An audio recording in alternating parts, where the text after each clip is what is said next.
Puppy. We have Puppy and Dendy of NaVi joining us now. How are you feeling going into the grand final? Feel very excited.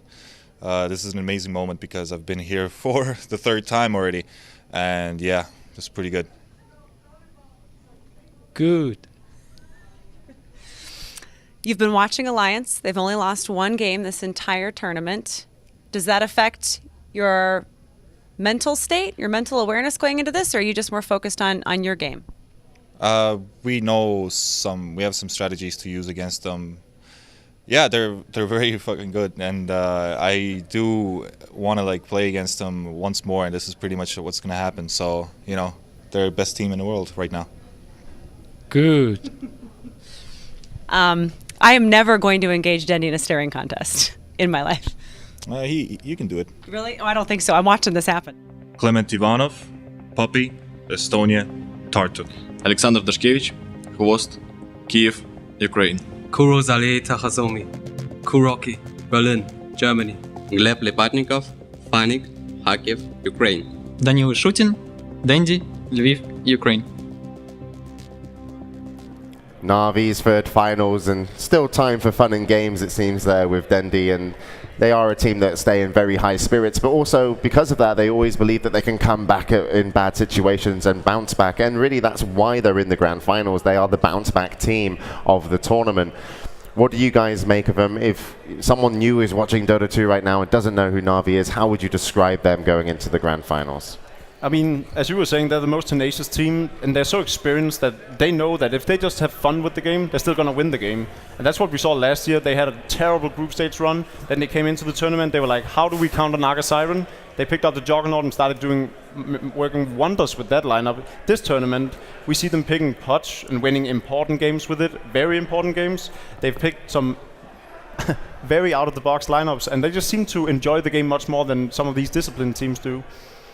They certainly don't like discipline, and I think they're really good at just they lose the first game in the series quite often, but they're really good at just resetting and just focusing on the game, not getting emotionally disturbed and letting their morale get affected.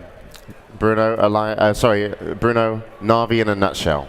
Heart. I think that's the only word. These guys play with heart. They do not play with their brains. All right, well, let's introduce their opponents then, and we'll see what they'll be playing with. It's Alliance to the grand finals. We have Ake and Loda with Alliance joining us now. How are you guys feeling going into the grand final? It feels great to be in the grand finals, to be able to play this. It's like we couldn't dream of this, so it feels great. And you guys have played together for so long, so how does that feel coming into this as friends even? Yeah, it feels very awesome. It's always good to have Ake at your side. It makes me feel comfortable and no pressure and everything like that, so it feels really great. I'm assuming you've been watching all of the matches. What did you think of NaVi's comeback in that last one? It was a pretty sad turn for Orange, but at the same time I was so impressed by Orange's plays throughout the whole week. They lost the first round in the winner bracket, and then to come all the way that they did, I think they should be so proud of what they have done. Yeah, all the teams have been so fun to watch. Good luck to both of you, and you have taught me. I know we're not sending it back to James, but this is what I would say in Swedish if I were. Tillbaka till det, James, right? That's very good. Sure. Henrik Amberg, Admiral Bulldog, Trollhättan, Sweden. Joachim Achterhall, Aki, Gothenburg, Sweden. Jerry Lundqvist, EGM, Sweden, Västerås. Jonathan Berg, Loda, Gothenburg, Sweden. Gustav Magnusson, S4, Stockholm, Sweden. So there we have it, Alliance, the team that have performed, impressed, and still the team to beat going into the grand finals. Admiral Bulldog, S4, Ake, EGM, and Loda.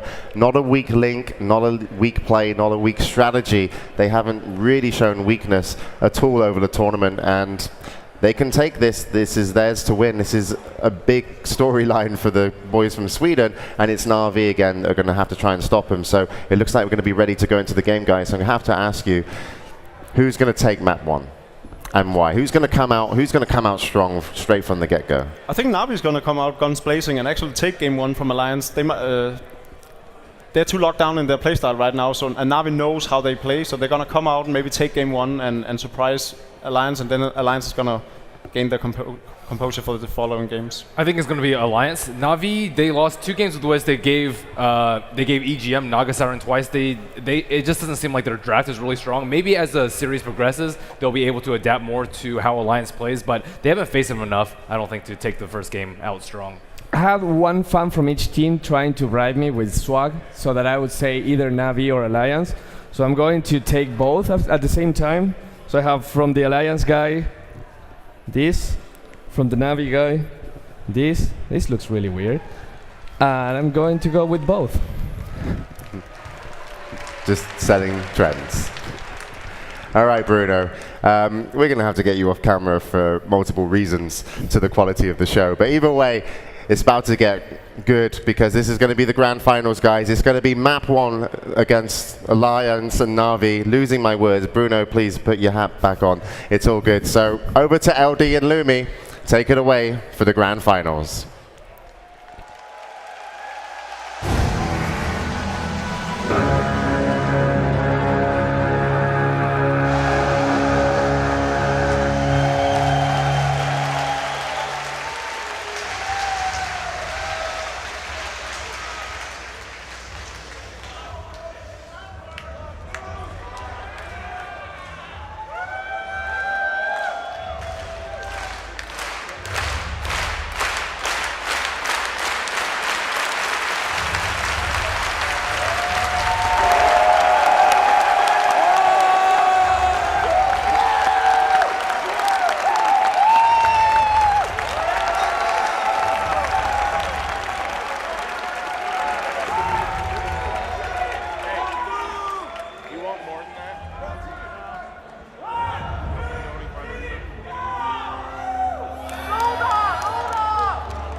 Please give a warm welcome to the finest Dota teams in the world.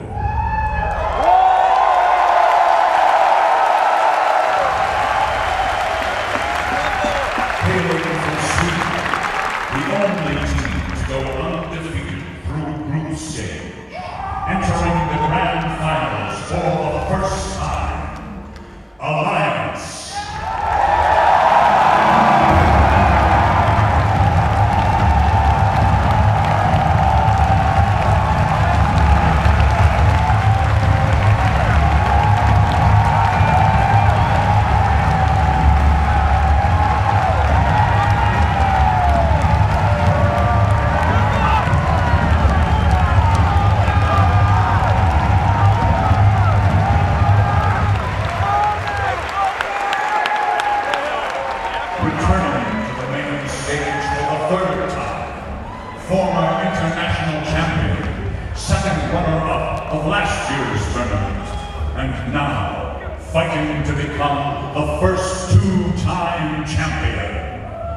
NaVi.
Ladies and gentlemen, welcome to the grand finals of the International 3.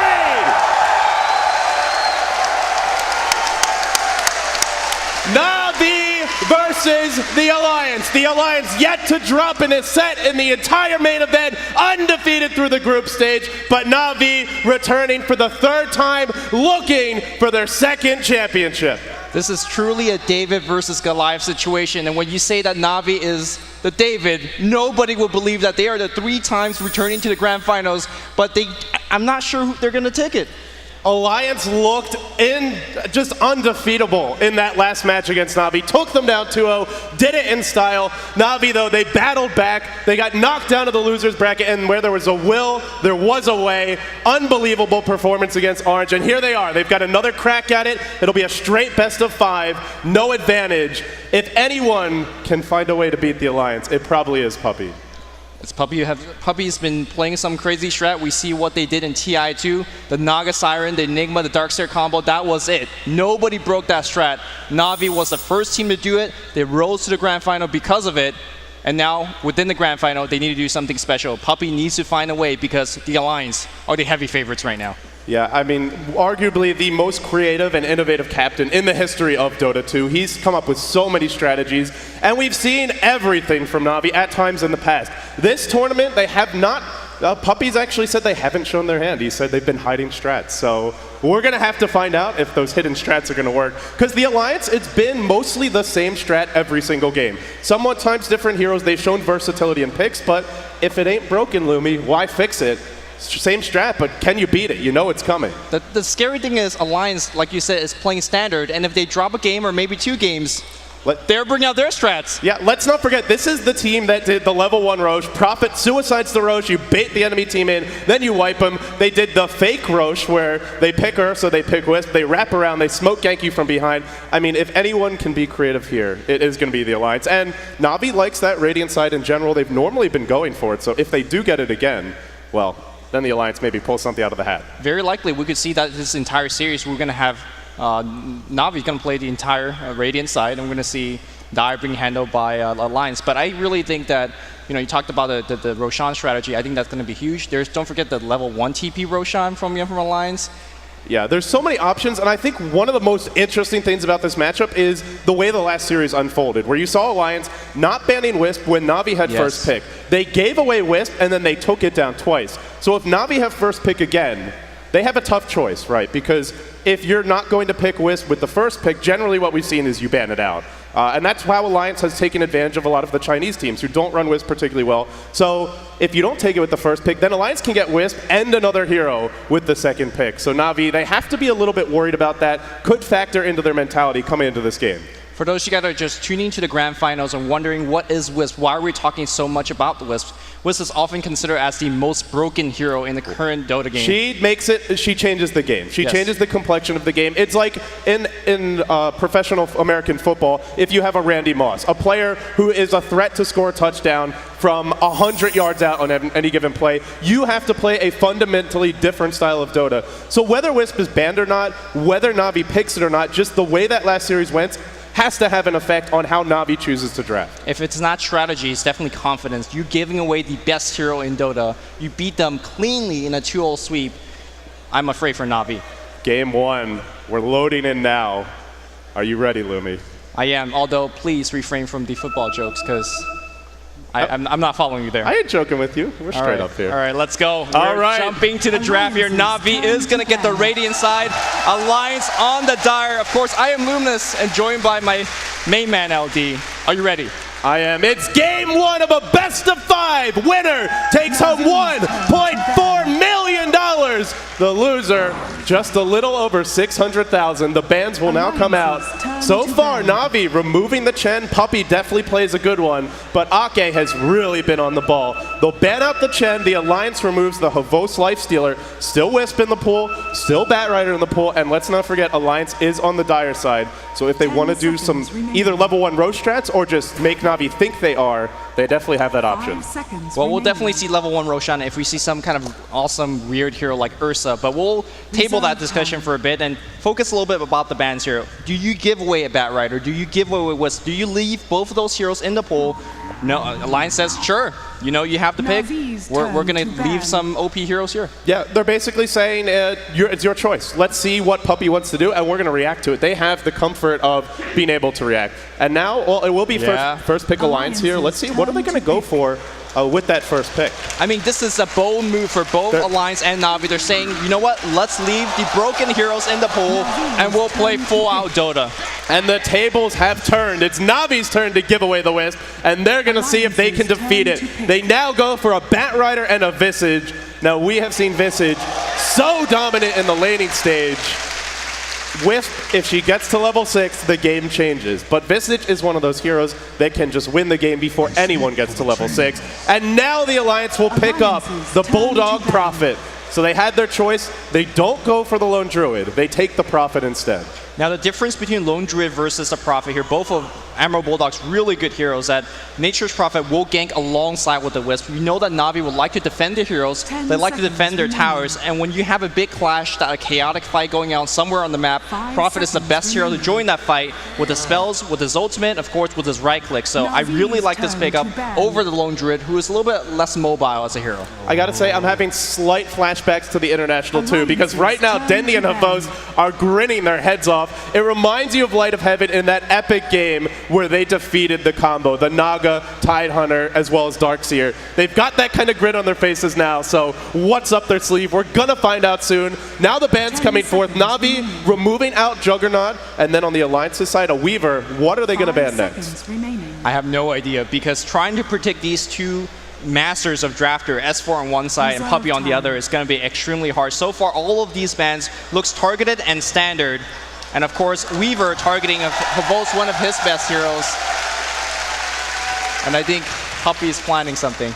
Yeah, he's at least trying to make us think he's planning something. Let's see if he actually is. It's always the mind games with him. As for S4, you've started with a Prophet as well as a Wisp. Now they're going to need some heroes that can fight. They don't have the S4 hero yet for the solo mid role. We don't know what Load is going to play as a carry. What might they run in combination with this Wisp? NaVi ban out Juggernaut. There is still a Gyrocopter. We've seen that a decent amount from Alliance, and it's a pretty good early to mid-game fighting hero in combination with a Wisp. But what do you think, Lumi, Chaos Knight, Tiny, these are your go-tos. What are Alliance going to combo up with it? I think their favorite go-to hero for Alliance, at least, is going to be the Phantom Assassin. We saw that in the G1 LAN final. You park your PA, you park your Wisp in a safe lane. In fact, you can even go offensive with your Nature's Prophet and a Jungle Enchantress. Backstab gangs all day. So I'm predicting a Phantom Assassin. I'm predicting an Enchantress.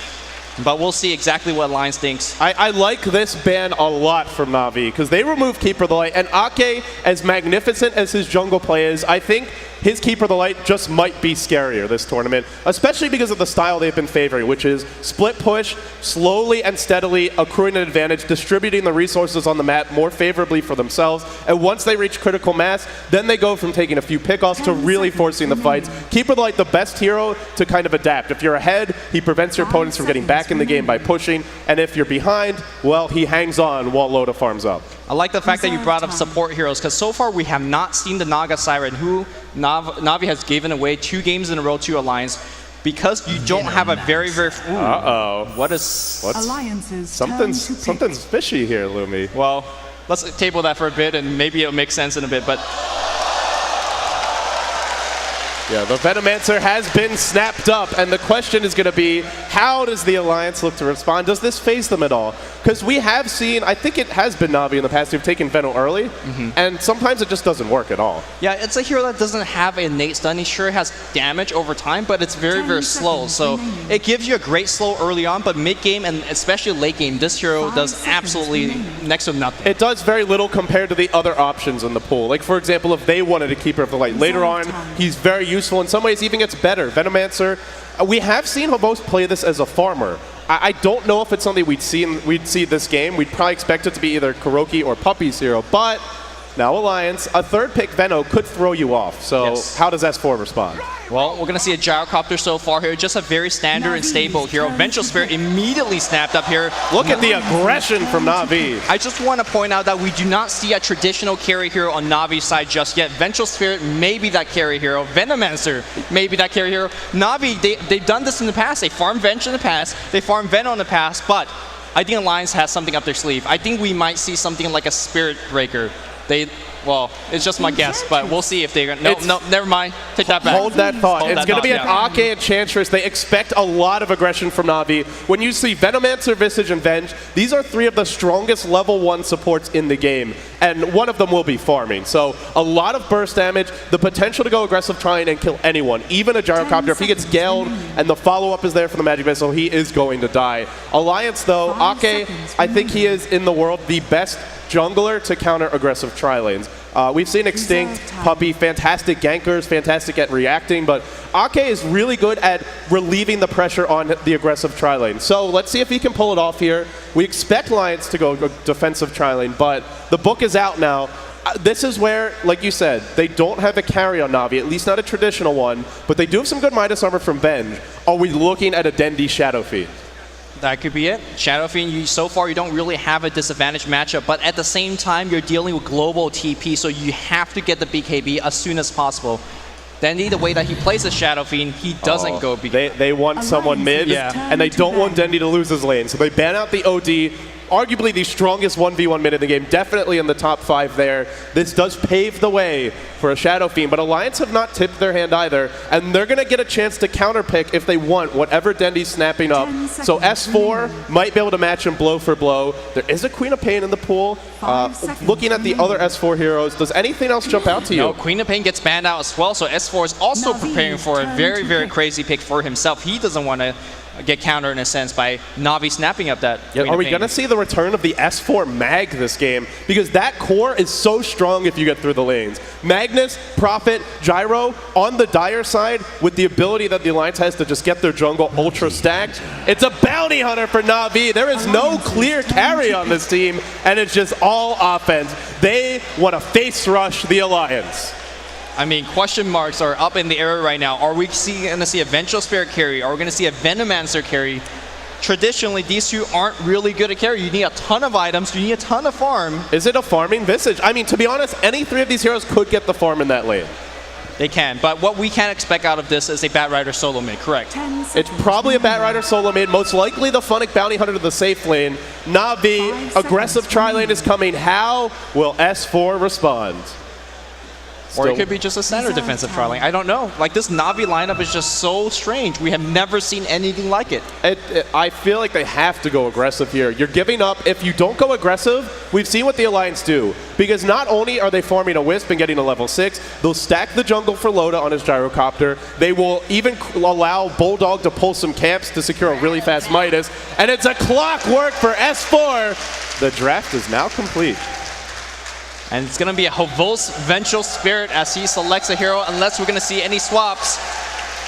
Game 1, the Alliance versus NaVi, 2 Titans from Europe. These guys, they've only met before on LAN once.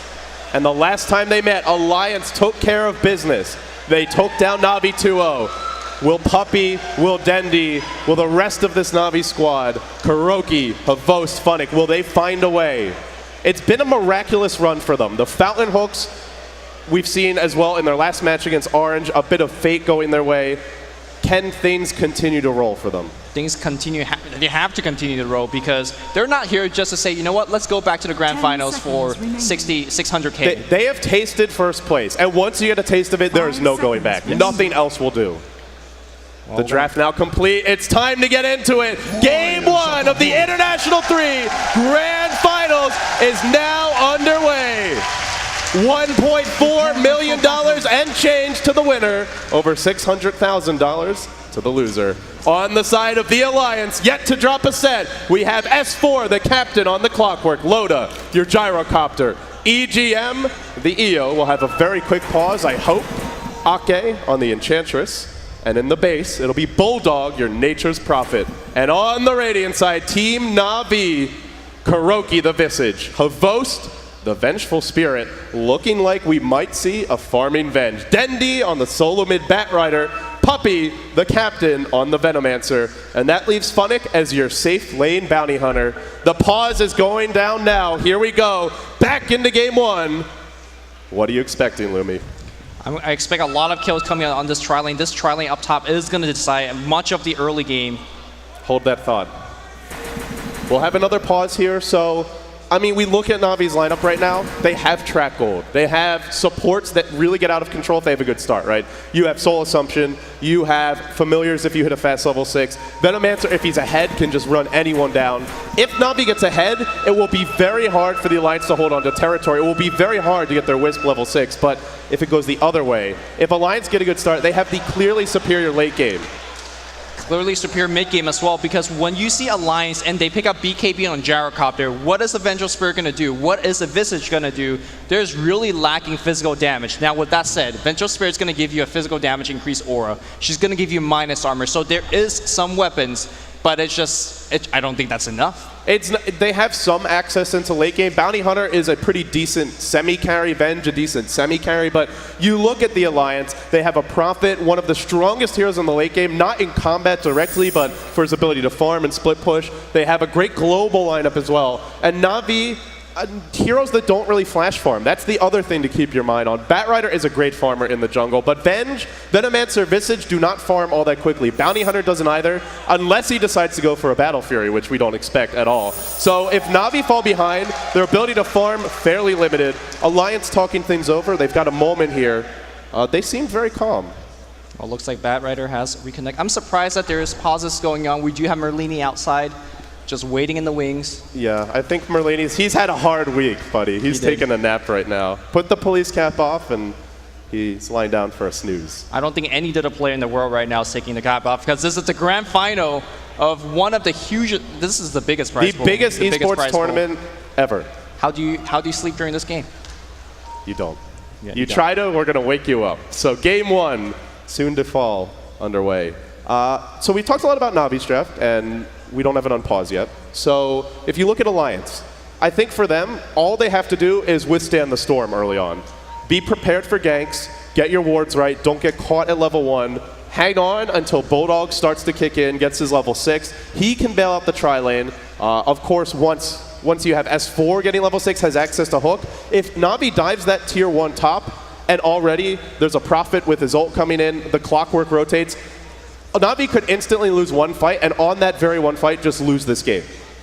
I completely agree. Although with that said, Vengeful Spirit as well as your Soul Assumption Visage, they have so much burst power that you can get that one kill and get back out. So that I think NaVi's going to use the speed of their killing to their advantage. Let's see. I mean, but back to your point, Clockwork as well as Prophet, once they make the TP in, that's going to be over. Yeah, it's going to be really hard. The only team to take a game off of the Alliance this entire tournament was Team DK. And they did it a completely different way. They did it on the back of Burning going out of control in his anti-mage. They did it on the back of a really strong 4 Protect 1 mid-game lineup where once anti-mage gets 4 or 5 slotted, you go and break their base before Alliance's superior late game can kick in while you have basically while you're at the zenith of your economic advantage. But I mean, are we going to see NaVi win with a completely different style? This is a radically different approach. It is different. At the same time, also somewhat similar to Game 2 with during the winner bracket finals when they ran the TIE Hunter solo mid. It was a pushing shred, got all 6 towers in 15 minutes, but they couldn't do it. So you got to hit your timing. Very importantly, you got to hit it right on. And this is, to me, a timing kind of based lineup. You got to make sure you knock down towers early. You got to make sure you get a ton of kills early, and you got to focus Loda. Loda was able to free farm on Alchemist on both those games, and you just don't beat a free farm Alchemist. Yeah, Alliance has, and I think that's really worth talking about, is the contrast in these two teams. And we can start with the carries, because you look at NaVi, Havost is fighting from like minute 5 to 8, and he never stops fighting. Constantly infesting Dendy as Lifestealer, constantly diving towers as Weaver, picking up kill after kill after kill. He's a lot of pressure early on. With Alliance, they asked Loda to perform a very different role. They say, Loda, we'll shoulder the burden in the early game. We will fight early, you will farm, and then later you will carry us. So it's a very different style for NaVi. And I mean, Loda's going to be on a hero that doesn't even fight for minute 5. Or rather, Havost. He'll be on a hero that doesn't even fight for minute 5. His hero is going to fight for minute 1. Yes. I mean, the big difference in this game, though, also for Loda is that he can fight at minute 5s because he has a Wisp. So look towards that mid game where a chaotic fight breaks out on the other side of the map, and Loda is going to join. And with that said, it means he could farm, he could fight whenever he wants, and that's the power of Wisp. And of course, I just have to remind everybody, NaVi gave it away. Yeah, I mean, maybe it's, again, they knew what they were doing, just like the Alliance knew what they were doing. Now, they knew what they were doing, and for the Alliance it worked. NaVi know what they were doing, but will it work? That's the difference here, and that's going to be the question. Ake does have an early smoke here, so don't be surprised if we see him maybe even go for an early gank on that lane if he gets the right creeps. Enchantress, I think in this situation actually is better than Chen, because you can have 2 creeps, you know all you have to do is shut down Navi's tri-lane, and you pretty much win the game. And if he gets the 2 right creeps, he shows up at the right moment. Enchantress she's not one hero, right? She's like 2 or 3 with those creeps. So yeah, you could actually get like three creeps in the beginning. I think for Alliance, my hero to keep an eye on is actually going to be Ake. If Ake is a good laning stage, if he sets up a kill or 2, Alliance could just run away with game 1.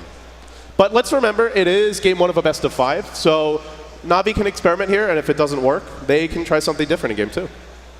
I like how you're just talking about strat, and you're waiting for me to jump in. And you're just leave me hanging. LD, you got this. This is standard. Because right now, we have a long pause. Can we just toss the strategy out the window for a bit? Because we've been talking about strategy for like the past 5-10 minutes. Let's toss it out. I want to know who in the crowd is cheering for NaVi, and who is the crowd cheering for Alliance. So, NaVi?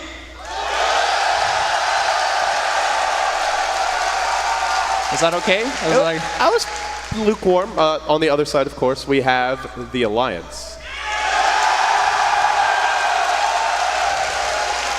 I think Alliance is... It was pretty close. Yeah. I think they're anxious for the game to start. Me too. I'm a little anxious. We're only giving away $2 million and change from this one best of 5. No big deal. It's just... It's the biggest Dota games that have ever been played. This is somewhat nostalgic, like going back to your old Dota 1 tournaments, and there was nothing but disconnects. There's nothing but like wait times. All that training, Lumi, it's prepared you for this moment. Yeah, and you know, is it working well? Is the training going well? I don't know. I don't know. We're still paused here. Both teams, I imagine, getting a little antsy. They want to get game 1 underway. So we actually haven't done our predictions, Lumi. I think we can put ourselves on the record here and then be forever flamed and shamed if we're wrong. Predictions? We're actually going to unpause, so real quick. 3-2 NaVi. 3-2 NaVi. Oh man, a bold prediction from Lumi. I'm going to go with the safe and stable bet here. I'm going to say Alliance take it 3-1. And on that note, we're back underway. Game 1, Alliance versus NaVi. Here Very, very good defensive warding here coming out all both camps. But of course, Wisp got the first ward down, so look towards this one being immediately dewarded, which allows Alliance to actually set up some ganks in the mid lane. There you go. Bye-bye, ward. You were on the stage for like 5 seconds. It was a short and not so sweet life. And that's actually a big deal. Not having that ward for Na'Vi when you're running the aggressive tri-lane against an Enchantress means if Ake decides to gank without a smoke, they're not going to see it coming. Now, remember that in the old versions of Dota, or even in the previous patch, you could buy 2 sets of wards at level 1. Now you only get 1 set of Observer wards before the creeps spawn. So Puppey could just deward this if he wants to do so. Choosing not to do it yet has another ward over here on this side. That is going to be important, but at the same time means you do not have sight in the jungle. And not having sight in the jungle against an Enchantress is almost suicidal. That first deward meant so much for Alliance. All right, so Alliance is actually doing something very different here. Looks like they want to dodge that aggressive tri-lane. They're going to send their Gyrocopter as well as Wisp to the bottom lane. And early on, that puts Funnick in a 1v2 against a dual lane that, if they have sentries, could definitely kill him. And they've got one on EGM. He's got to be careful here. He does not have boots. Normally, Funnick has boots, but it looks like he was expecting the Prophet versus Bounty Hunter matchup. And if you have that matchup, you really want the Poor Man Shield. Poor Man Shield is not going to help you too much against Wisp and Gyrocopter. Well, it's going to help a little bit with the harass coming out from Wisp, but for the most part, he's coming right in. There is a sentry war on the ground. If he gets tether stun here, ooh, nothing just yet. Funnick coming in, sapping a little bit of experience. Obviously, we expect this lane to go towards Loda and as well as EGM.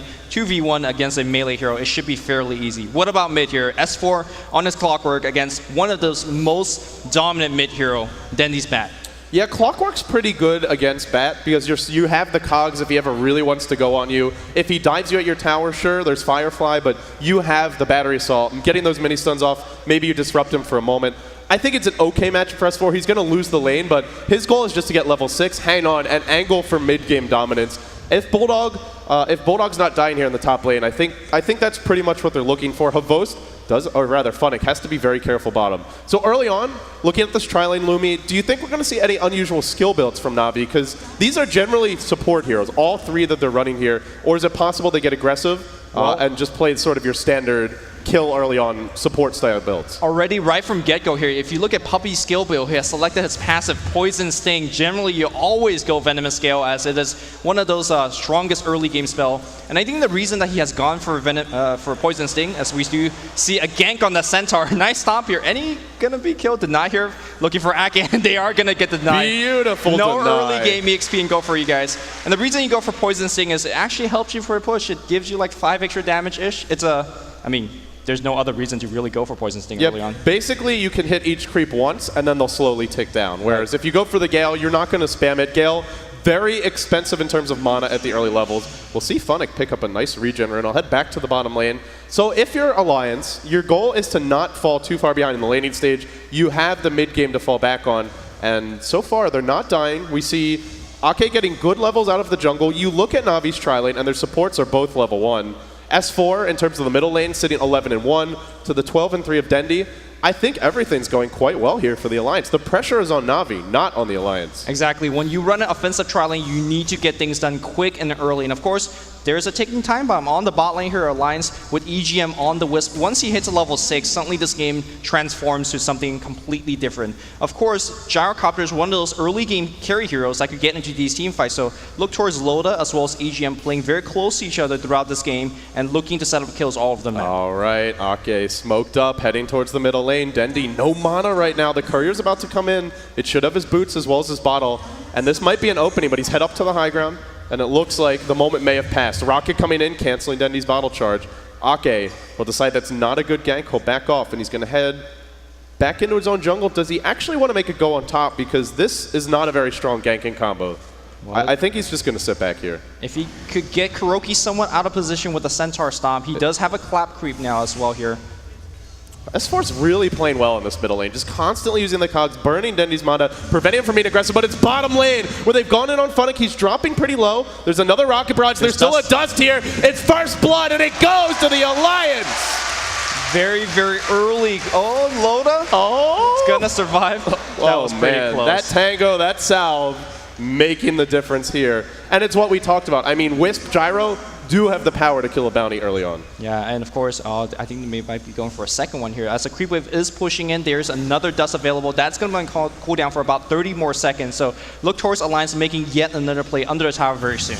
Yeah, they killed off Funnick in the bottom lane. The mid lane, they're trading evenly. The Prophet top lane for Bulldog has not died. They're running a jungler. The supports of NaVi are only level 2 to the 3 and 4 of Alliance. Alliance is already pretty damn far ahead on the better late game lineup. Yeah, so far seems like this NaVi early game kind of rush strat on the top lane has not really been panning out. Of course, Funnick's got to be very, very careful on the bot lane. Dust is ready to go right now, and if Funnick's not careful enough, a single Dust will be the death of him. Keep in mind that he cannot win walk away. In fact, if he decides to win walk away, he'll be slowed down by the Dust, 10% slow on the newest patch. We're 5 minutes in, golden experience is even, and Funnick is getting close to level 6, but now the phase boot's coming out for Loda. A very slow, a very deliberate start for both teams. There is so much on the line. You drop game 1, all of a sudden, the series gets a whole lot harder for you. NaVi, they've gone for something very unconventional with their picks. Can they make it work? So far, we're not seeing it, but we do have to remember their ability to find kills in the mid game is outstanding. So much burst, so much lockdown. But for the time being, they need a few items and a few levels to make it happen. Yeah, very interesting adjustment of skill build. Round two, wrapping around. Dendy in a bit of trouble here. There's 2 Hellbear Smashers, but he's going to head north. Hooked and caught out by S4, but he heads north again. Juking here, jiving there, and he's going to dodge it. Up to the tree line he goes. He's got no TP, but he's got stick charges and a salve. He'll head back into the river. The Hellbears are there. Clap number 1. But it looks like he should live. No, double clap, but he's got boots. He's still got the stick charges. Should be fine. Meanwhile, Rocket's gonna hit, cancels the South Dendy, dropping precariously low. But meanwhile, in the top lane, it looks like they made a go on Bulldog. He's forced back to base, but now gets his boots and has 600 gold. He's against an aggressive tri-lane. He has not died. He hasn't lost his tower. And he's not that far off of a Midas. Could have won by like the 8 to 10 minute mark. Yeah, this is one of the strangest pushing tri-lane I've ever seen. I mean, if you look at their skill build here, you have 1 point into play war, so they are going to get a tower here. Ake trying to deny it with the creep. You also have Kuroki getting a point in early Gravekeeper's Cloak, expecting some kind of early game dive, but with a tier 1 tower going up down, I think we are going to see Puppey as well as Kuroki starting to make some rotation towards the mid lane. Yeah, meanwhile, the ticking time bomb you spoke about, EGM in an aggressive dual lane as a Wisp is already 1 level from 6. And then you have to look at NaVi. Havost pretty survivable with his phase boots, but Puppey 560 HP at max with just basic boots, Kuroki 682, and the Gravekeeper's Cloak to help keep him alive. These heroes, if they get caught by relocate, they're just dead. I mean, they are flat out not going to live through that. Yeah, it's very important to get basically 4 stabs or blink daggers, any kind of instant mobility item to get you away from those relocates. And in order to do that, you need to farm. And you look at their supports, they're not getting a whole lot. Exactly. They're not getting too much ganks off. They're not getting too many tower kills. And because of that, under level, under farmed, and NaVi struggling on this early game. When DK beat Alliance, they were doing quite well. They were, I think, winning every single lane. So NaVi definitely not going down that route to secure a win. Let's see how they could do it. But this is a very kind of classic NaVi lineup in the sense that it can snowball really hard. And that's what NaVi's always been about. Aggression in the first 10 to 20 minutes of the game, sometimes even in the first 5. So far, the aggression yet to come. 8 minutes in, but you gotta know it's only the calm before the storm. And here comes S4. Level 3 battery assault, the more aggressive killing build. He wants to find a pick. He's up in the NaVi jungle, hunting, heading towards the bottom lane. There's a courier. There's level 6. There's some TPs on NaVi. Oh, Funnick gonna be spotted out, but there's no gem here. And now the rotation coming in from Ake. He'll pick up a creep as well. They're gonna rotate Puppey off the top lane. Both teams now Ake healing up, Funnick driven back. They're not going to find any kills yet, but with the dust that should be on the Wisp, yeah, there still is a dust charge. If they try to go again, it could go south, but here they go. On to Ake, DD for S4. Ake dropping fast, he's going to fall, but S4, he's found Funnick, now tethered, blown up by the Ake creep, fighting from beyond the grave. Now Kuroki, sprouted, locked in place, but here comes big, bad Dendy, but no, it's too much damage from Loda. 3-1. Already NaVi on the back foot. We just talked about Loda generally not liking to join early game fights because he wants to farm, but this game making the quick rotation, helping out his allies. Of course, EGM came first, and of course, even though there was a track kill that went the way of NaVi, it was like a 1 or 2 person track kill, so Alliance coming out ahead, and they are staying ahead because they are winning every single lane right now. And you look at Alliance, they don't need gold nearly as much as they need experience, and they are leading in terms of experience. Every single hero level 5 or higher. That Wisp for EGM, 1 creep wave most likely off of level 6, and once he hits level 6, NaVi, a lineup that wants to push early, a lineup that wants to find a lot of kills. When you are ganking, you'd better be ganking the Wisp or the Prophet, and ideally both, because if not, then they're just going to counter-gank the crap out of you. Funnick is scouted. If this is the Wisp, there you go. They know exactly where he is now. The orb's going to start splashing, and Funnick will rotate back for the time being. EGM, he knows how close to level 6 he is. He needs that 1 creep, and now he's got it. So the threat of relocate, it's on the board, the Alliance. Lumi, they've weathered the storm through the laning stage, and you got to say, although to a new fan of Dota, this might look like a dead-even game, strategically, it's a huge advantage for the Alliance. Yeah, and of course, if you look at Navi's, the way they're playing right now, all 4 or 5 are hovering very close to the mid lane. They are losing out in terms of farm and experience. Meanwhile, on the other side, you have EGM and Ake in the jungle, just getting some tiny bit of a go experience. You have Loda just straight up farming up top. So I think the Alliance is getting a ton more out of the map. And it's really hard to make a dive on S4 in the mid lane. He is so tanky, almost at 1200 HP with a full magic wand charge. There is no way they're going to get a kill on S4 without committing 4 or 5 onto him. Yeah, they have to blow a lot, and I think it's worth it to blow a lot if you can secure a kill. But if you go on S4, then that's where relocate comes. The Prophet ult now online for Bulldog. They have to dive those counter gankers, and even S4 is a counter ganker because all the towers are up aside from the tier 1 top. NaVi, they need to find a gank fairly soon, in the next 3 to 5 minutes, I would say, for sure. They don't have the Dendi Blink yet. It's a key item for the ganks to work. But while they sit back, Loda's rushing a BKB, and if he gets one, you look at NaVi, and you talked about physical damage and their lack of it, and that hasn't changed for me. Funnick just has a bottle, boots, a poor man shield. He doesn't have any damage items. Nobody really does. There's a little bit of damage coming from Havost, but if he gets a BKB on this gyro, NaVi are going to have a very hard time killing Loda. Yeah, Havost only gets that physical damage when he levels up and max both his smaller spells, the Wave of Terror as well as Vengeful Aura, but she's nowhere near the levels that she needs to be. Meanwhile, Bulldog just chilling bottom lane. Funnick, though, he's going to start here with the Janata now, applying the right clicks, but there's a Sprout on Funnick. He might be in trouble. S4's rotated in. No detection yet. Here's your relocate. They really want this pesky bounty hunter, and they'll find him. The Alliance, they got poked, and they bit back hard.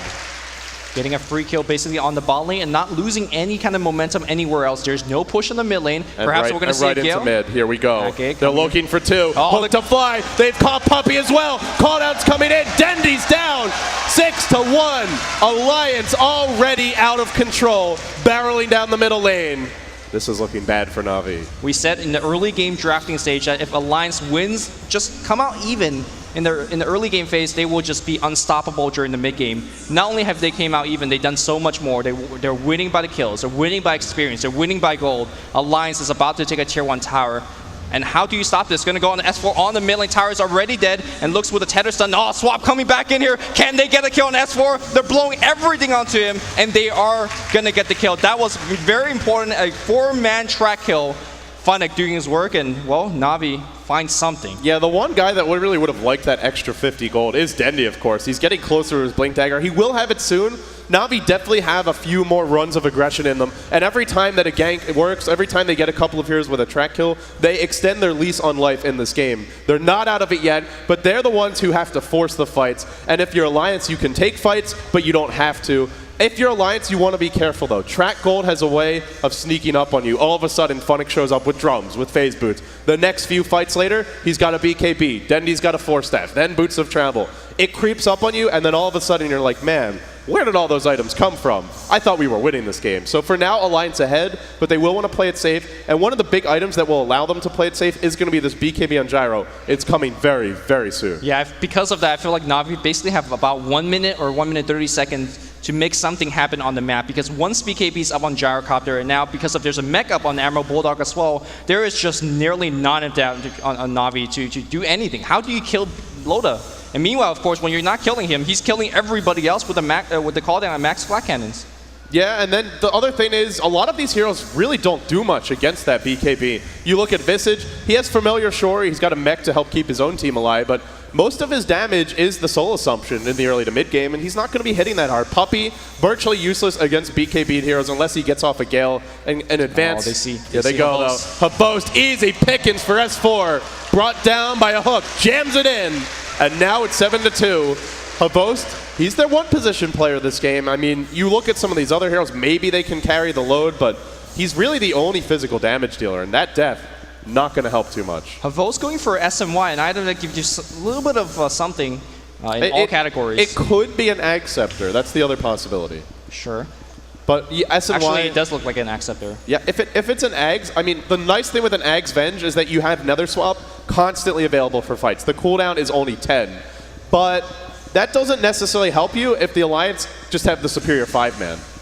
Yeah, of course. What does Ag Scepter do for you when against Loda, for example? Right, when you swap in and then you die, because there's so much focus fire on Alliance's part, but they will try to make something happen. That swap was what gave them the kill on S4 on the mid lane, but if you look at the Alliance, when they could Rosh, they will Rosh, and there's just no way that Navi could stop this. The Rosh is dropping fast, but Dendi wants to contest. He's coming in with Firefly. Are we going to see an Aegis steal? Rosh is low, not dead yet. They're backing off. They're going in. He can't make up his mind, and now it's too late. Firefly's over. S4 back into the pit, covering his team. Rosh to fall. It goes to the Alliance. The Aegis on the Loda, and now a hook on a Havost. He's overstayed his welcome here. Swapping in Kuroki. Kuroki says, "Get me out of here, man!" And he can't. He'll fall. It's a headlong retreat now. Bulldog teleporting forward, creating another base of attack. Now a call down to fly. They've lassoed Bulldog. He's still alive though. He's not even dying. 3 dead. No track kills for Navi, and they're not going to get any.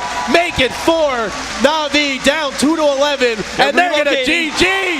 Oh my God. GG. 16-minute GG, and they're going to get that final last kill. Alliance just dominating Navi. 3-time finalists, but it does not matter at all. The Alliance not even slightly phased. Navi went for a very unorthodox draft. Very little access to late game. Heavy pressure on the laning stage. And the Alliance weathered the storm, took the advantage early, and they never looked back. Alliance have never looked this strong, winning a game from one of the biggest and strongest Western team out there. What can Navi do for game 2? What can they pull out? That was, I don't know if I call it a pocket strat, but a very unusual draft from them. So obviously, Navi, we don't expect them to do something similar again. It's not like they brought their bread and butter and then Alliance just destroyed it. They brought something unusual. It didn't work. Now we're going to have to see what they do, though, because when they got Wisp, they couldn't win with it.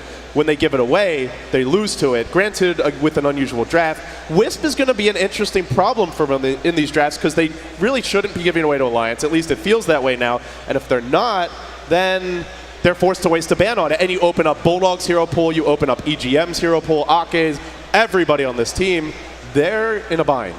Navi is losing with the standard game. Has whiffs, can't win. Navi is losing on non-standard games. Picking offensive trialing Venge, not working out. I'm not sure what they could do, but hopefully Puppy's got something in mind because this series could be quite over quite quickly.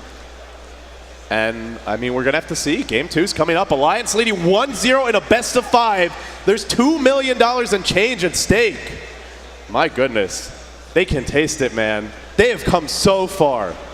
And I mean, you look at this team, they had an undefeated run at the G1 League Land Finals. They traveled to China, they came, they saw, and they conquered. And here they are, again, not on their home turf, they're in Seattle, they're from Sweden, and all they're doing is winning games. They are winning games and winning it very, very convincingly. Absolutely.